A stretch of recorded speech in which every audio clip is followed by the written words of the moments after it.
Uy, kilala mo si Aling Basyon? Naku, buntis yung anak niya ngayon.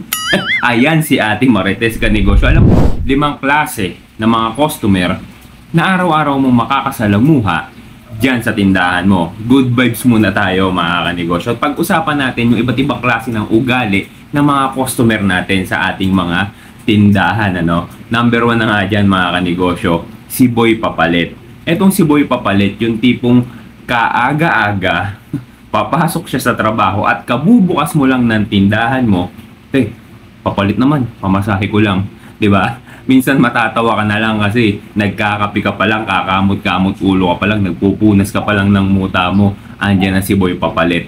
'Di ba? Nag-aabang na ng tricycle, magpapapalit na sa'yo ng 100 niya, nagpapabarya, 'di ba? Ikaw naman, syempre, sinsuki mo at kakilala mo, araw-araw rin naman nabili sa'yo, pagbibigyan mo, papalitan mo yung pera niya, 'di ba? Nakakatuwa lang, 'di ba?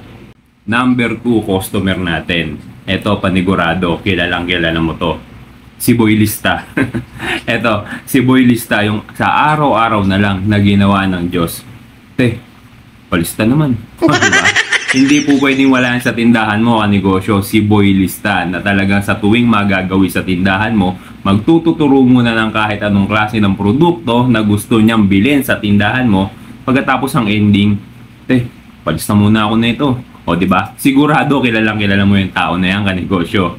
Number 3 sa listahan natin, mga kanegosyo, si Ate Marites. Ito yung kumare mo, kapitbahay mo, at suki mo syempre sa tindahan, na sa tuwing pupunta dyan sa tindahan mo, palaging merong baong-baong bagong balita na kailangan niyang ilatag sa'yo. Uy, Mars, nabalitaan mo na ba yung ano?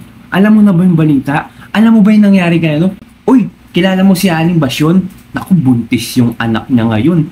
Ayan si Ate Marites Kanegosyo. Alam mo, nakakaaliw yung mga ganyan tao. Kasi, syempre tayo sa tindahan, di ba? Sa araw-araw na nagtitinda tayo, nakakainip rin naman minsan, di ba? Kaya paminsan-minsan, kailangan natin makasalamuha ng ganyang klase ng mga tao, di ba? Katulad ni Ate Marites, di ba? Yung tipong bored na bored ka na sa pagtitinda, inip na inip ka na kasi dead sang oras pagkatapos. Ayun na nga, di ba? Ang init-init, walang nabili, nakatunganga ka, nanonood ka ng TV na hindi mo naman gusto yung palabas, bigla na lang darating ito si Ate Marites na mayroong baong-baong panibagong balita, naglalatag ng mainit-init pang balita sa'yo, di ba? Buntis yung anak niya. Naku, pag naalaman ng tatay niya yan, isasako yan. O, di ba? Maaaliw ka na lang minsan, di ba? Kasi ayan yung pastime natin, ayan yung pampalipas oras natin mga sari-sari store owner, di ba? Kaya si Ate Marites, talagang malaking bagay rin yan para sa atin. Ang pinakamahirap lang kay Ate Marites, pagkatapos tayo kwentuhan, pagkatapos tayo latagan ng mga nagbabagang balita, Mars, baka pwedeng pautang muna, di ba? Yun lang ang mahirap sa kanya, pero, di ba? Kasama yan sa ating pagtitindahan, kaya wala tayong magagawa dyan, di ba? Ang importante, kumikita tayo at nag-e-enjoy tayo at nagkakaroon rin tayo ng mga panibagong kaibigan mula sa ating sari-sari store, di ba mga kanegosyo? Number 4 mga kanegosyo. Ito minsan nakakainis na di ba? Kasi paulit-ulit na lang Si Boy Kulang mga kanegosyo, sa tuwing bibili sigarilyo, bibiling candy, bibiling chichirya, magpapaload. Naku, kulang pala ako 2 piso. Pwede balik ko na lang, dyan lang naman ako di ba?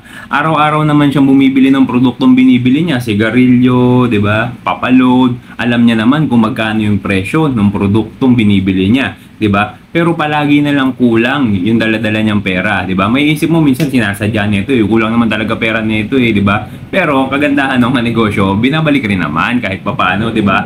Minsan lang syempre may mga times na wala tayo sa hulog di ba? Minsan may mga times na talagang pangit yung mood natin di ba? Kaya kapag kami ganyan, minsan naiinis na di ba? Pero minsan naman, di ba? Parang sige, okay lang.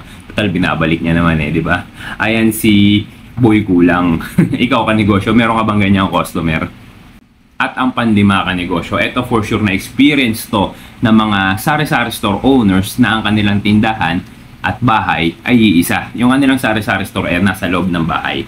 Si Boy Katok.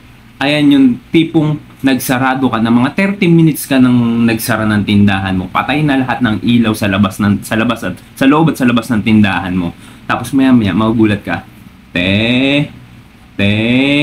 Di ba? May kumakatok. Tapos, ikaw, syempre, hindi naman po pwedeng sabihin na walang tao kasi alam nila na doon ka nakatira. Although patay na ilaw, di ba? Pagbubuksan mo yun, Te, pahabol naman ako, 2 Lucky Me beef lang, di ba? Tsaka isang Milo.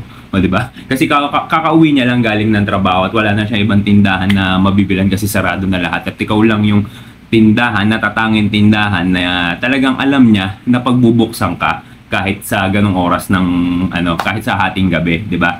So, medyo komportable na siya sa iyo, 'di ba? So, ayan si Boy Katok. Medyo nakakaasar, 'di ba? Pero wala tayong magagawa, sukin natin 'yan at kadikit ng hanap buhay natin. Yung ganyang klase ng pang-iistorbo ng ating mga customer. Ikaw ka negosyo, na-experience mo na ba yung 5 klase ng mga customer na to diyan sa tindahan mo? Comment mo naman diyan sa baba at ikwento mo kung alin pa yung klase ng mga ugali ng mga customer na po pwede mo idagdag dyan, di ba? Comment mo lang dyan nga negosyo.